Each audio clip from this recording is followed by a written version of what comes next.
Hello students.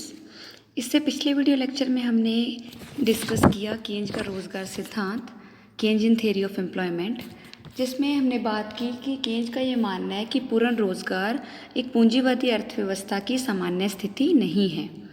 इन अर्थव्यवस्थाओं में बेरोज़गारी हो सकती है और बेरोज़गारी को दूर करने के लिए उन्होंने इफ़ेक्टिव डिमांड या प्रभावपूर्ण मांग को बढ़ाने पर जोर दिया, क्योंकि कुल मांग उपभोग और निवेश का जोड़ है और उन्होंने माना कि अल्पकाल में उपभोग को बढ़ाया नहीं जा सकता, इसलिए सिर्फ जो मेनली निवेश को बढ़ाकर ही कुल मांग या प्रभावपूर्ण मांग को बढ़ाया जा सकता है। इसलिए उन्होंने निवेश के महत्व को सिद्ध किया और सरकारी हस्तक्षेप की भी बात की कि सरकार अपने निवेश से मतलब इकॉनमी में बेरोज़गारी को दूर कर सकती है। तो इस तरह से जो केन्ज का जो रोज़गार सिद्धांत है उसकी सैद्धांतिक और व्यवहारिक दोनों ही दृष्टियों से काफ़ी इम्पोर्टेंस है। जो केन्ज का रोज़गार सिद्धांत आने से जो मैक्रो इकोनॉमिक्स का रिवाइवल पॉसिबल हुआ, उसको पुनर्जीवन मिला, क्योंकि इससे पहले के जो अर्थशास्त्री थे वो उनका ध्यान जो था वो मैक्रो इकोनॉमिक्स के सिद्धांतों को यूज़ करने पर ही था। और लेकिन ये 1930 की महामंदी के बाद ये माना गया कि रोज़गार में वृद्धि करने से रिलेटेड जो परंपरावादी नीतियां हैं वो विफल हुई और केन्ज ने बताया कि जो सिद्धांत माइक्रो इकोनॉमिक्स के लिए ठीक है वो ज़रूरी नहीं कि मैक्रो इकोनॉमिक्स की समस्याओं पर भी वो एज इट इज़ लागू हो। तो इसलिए केन्ज का सिद्धांत आने से जो मैक्रो इकोनॉमिक्स थी उसका पुनर्जीवन संभव हो पाया। और इसी के साथ साथ जो केन्ज ने कुछ नई धारणाएं दी, नई सैद्धांतिक धारणाएं दी, जैसे कि प्रोपेंसिटी टू कंज्यूम की धारणा है, उपभोग प्रवृत्ति की धारणा, मल्टीप्लायर या गुणक की धारणा, बचत प्रवृत्ति, प्रोपेंसिटी टू सेव और MEC पूंजी की सीमांत उत्पादकता। इन सब ये जो धारणाएं दी ये इकोनॉमिक एनालिसिस के काफ़ी इम्पोर्टेंट टूल साबित हुए। और केन्ज ने जो आर्थिक विश्लेषण को गत्यात्मक रूप देने की भी काफ़ी कोशिश की है कि जो इनका जो एक्सपेक्टेशंस से रिलेटेड इनकी जो विचारधारा है, आशंसाओं से संबंधित जो विचारधारा थी, उसने अर्थशास्त्र को गत्यात्मक बनाने में काफ़ी योगदान दिया। और इसी तरह से जो इसका गुणक का कॉन्सेप्ट था वो रोज़गार में होने वाले परिवर्तन का आधार बना, क्योंकि इस धारणा से, गुणक की धारणा से ये स्पष्ट हो जाता है कि निवेश में परिवर्तन होने के कारण इनकम और जो एम्प्लॉयमेंट है उसमें किस अनुपात में परिवर्तन होगा। निवेश में थोड़ी सी कमी या वृद्धि के कारण भी गुणक के फलस्वरूप आय और रोज़गार के स्तर में कई गुना अधिक वृद्धि हो सकती है। इसी के साथ साथ केन्ज का जो उपभोग का नियम है वो भी एक काफ़ी इम्पोर्टेंट सैद्धांतिक धारणा है, ये भी काफ़ी इम्पोर्टेंट सिद्ध हुआ। इसी तरह से केन्ज ने मौद्रिक सिद्धांत के विकास में भी काफ़ी योगदान दिया। उनका ये मानना था कि मुद्रा की मात्रा में जो होने वाले परिवर्तन हैं उनका उत्पादन, रोज़गार और कीमत स्तर पर भी प्रभाव पड़ता है। इसी के साथ साथ उनके जो कुछ जो विचार थे वो प्रैक्टिकली भी उनकी काफ़ी इम्पोर्टेंस है कि उन्होंने जैसे कि स्वतंत्र नीति की आलोचना की, उन्होंने सरकारी हस्तक्षेप को ज़रूरी माना। तो आजकल की जो सरकारें हैं या आजकल के माहौल में भी अगर हमने बेरोज़गारी को ठीक करना है तो वो सरकारी हस्तक्षेप के बिना ठीक नहीं हो सकती, उसमें गवर्नमेंट इंटरफेरेंस ज़रूरी है। इसी तरह जो वर्तमान समय में जो सभी सरकारें हैं वो सोशल अकाउंटिंग की धारणा को इम्पोर्टेंस देती हैं। सोशल अकाउंटिंग का मतलब होता है देश की आय और व्यय संबंधित लेखे रखना, और क्योंकि इन अकाउंट्स के बेस पर ही जो सरकार है जो इकोनॉमिक पॉलिसीज़ का फॉर्मेशन करती है, निर्माण करती है। तो इस सोशल अकाउंटिंग का जो ये कॉन्सेप्ट है वो भी केन्ज के द्वारा ही इसकी इम्पोर्टेंस को सिद्ध किया गया। इसी तरह केन्ज ने फुल एम्प्लॉयमेंट लाने के लिए जो फिस्कल पॉलिसी को काफ़ी इंपॉर्टेंस दी, डेफिसिट फाइनेंसिंग को काफ़ी इंपॉर्टेंस दी। ये दोनों कंसेप्ट आज के जो समय में काफ़ी प्रैक्टिकली या व्यवहारिक सिद्ध हो रहे हैं। इसी तरह इन्होंने निवेश को जो इम्पोर्टेंस दी पूर्ण रोज़गार के लक्ष्य को प्राप्त करने के लिए, वो भी काफ़ी महत्वपूर्ण है। तो इस तरह से हमने देखा कि जो केन्ज का आर्थिक विश्लेषण है सैद्धांतिक और व्यवहारिक, थ्योरेटिकल और प्रैक्टिकल दोनों ही दृष्टियों से काफ़ी इम्पोर्टेंट है। और केन्ज की 1936 की जो जनरल थ्योरी थी, जो वो बुक थी, वो भी दो तरह की जो बुक्स के लिए प्रेरणा का स्रोत बनी। मतलब उसके बाद दो तरह की बुक्स और आई, जिनमें एक मुख्य थी हैरिस की न्यू इकोनॉमिक्स और दूसरी थी हैजलिट की फेलियर ऑफ न्यू इकोनॉमिक्स। जो इसमें पहली बुक है हैरिस की न्यू इकोनॉमिक्स, वो केन्ज की आर्थिक विचारधाराओं की समर्थक है। हैरिस ने केन्ज की आर्थिक विचारधाराओं का समर्थन किया है और वो केन्ज के रोज़गार सिद्धांत को एक महान क्रांति मानते हैं। और इसके विपरीत जो हैजलिट ने अपनी पुस्तक दी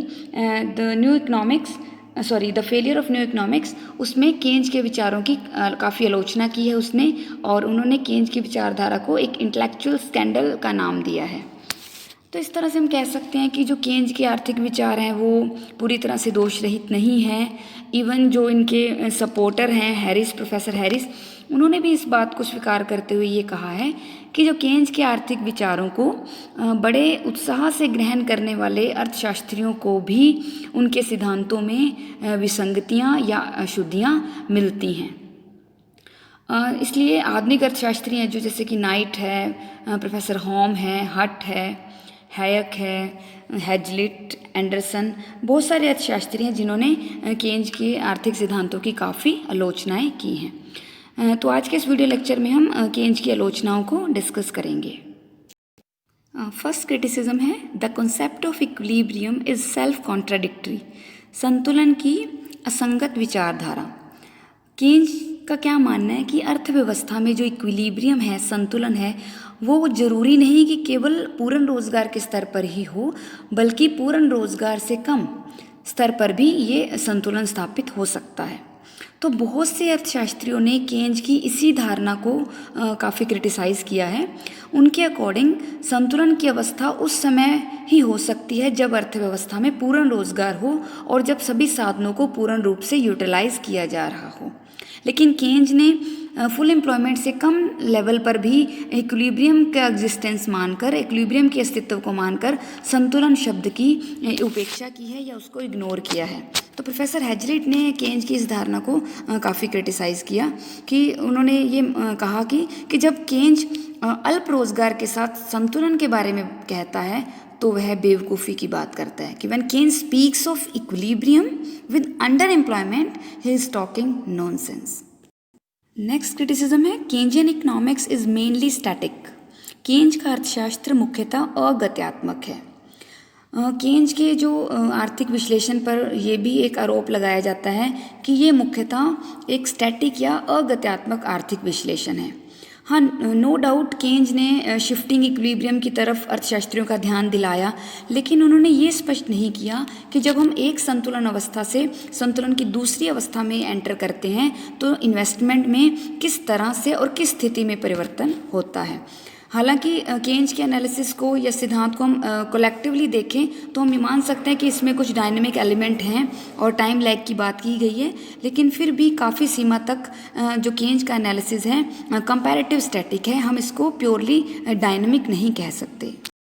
नेक्स्ट क्रिटिसिज्म है it has ignore the long period equilibrium. दीर्घकालीन संतुलन की अवहेलना। केन्ज का जो सिद्धांत है वो एक अल्पकालीन आर्थिक विश्लेषण है और इसका दीर्घकाल से कोई भी संबंध नहीं है। केन्ज ने एक बार खुद ही ये कहा था कि in the long run we are all dead, इसलिए वो अल्पकालीन विश्लेषण पर ही जोर देते हैं मेन।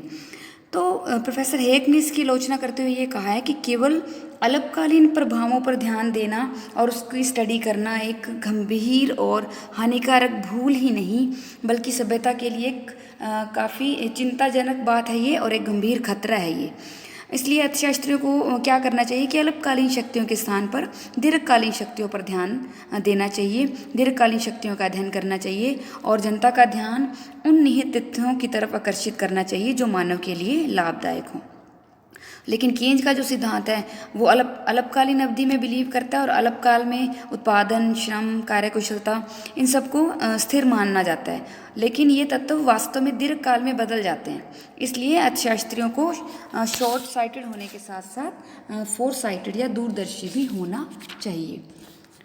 नेक्स्ट क्रिटिसिज्म है unrealistic assumption of perfect competition. पूर्ण प्रतियोगिता की अवास्तविक धारणा। जो केन्ज का सिद्धांत है वो पूर्ण प्रतियोगिता की मान्यता पर आधारित है, लेकिन जो वास्तविक जगत है प्रैक्टिकल लाइफ में पूर्ण प्रतियोगिता नहीं पाई जाती। पूर्ण प्रतियोगिता एक कल्पना मात्र है और वास्तविक जीवन में तो मोनोपोलिस्टिक कंपटीशन एग्जिस्ट करता है। नेक्स्ट है Keynesian theory is not a general theory. Keynes का सिद्धांत एक सामान्य सिद्धांत नहीं है। ये कहना कि केन्ज का सिद्धांत एक सामान्य सिद्धांत है और रोज़गार की हर अवस्था में ये वर्क करेगा, ऐसा ठीक नहीं है।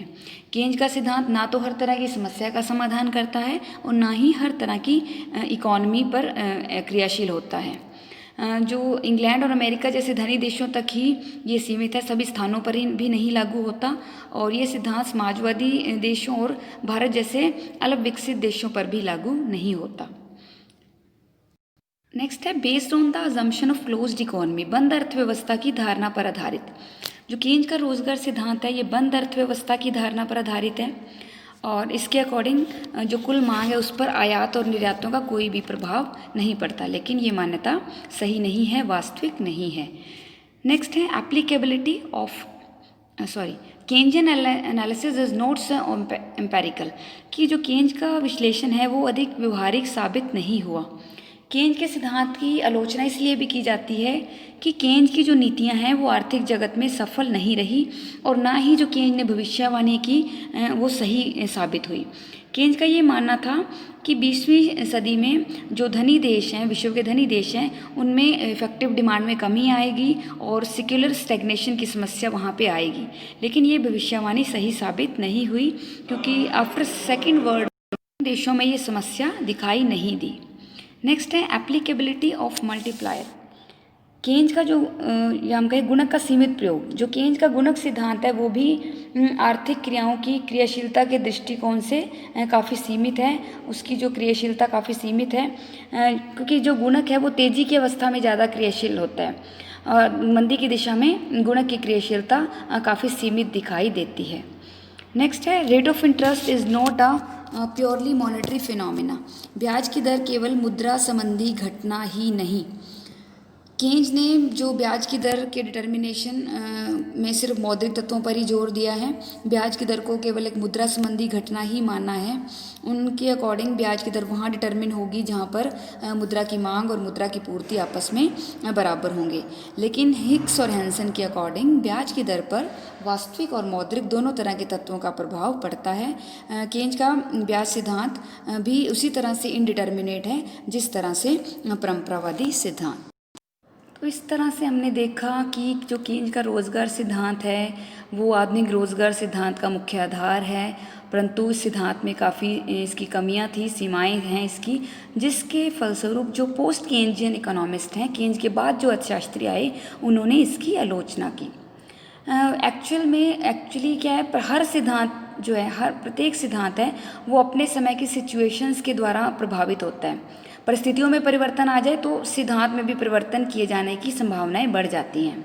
इसी संदर्भ में प्रोफेसर रॉबर्ट लेक्चमैन ने ठीक ही कहा है कि अगर आज केन्ज जीवित होते तो वो भी अपने विचारों में परिवर्तन करना पसंद करते।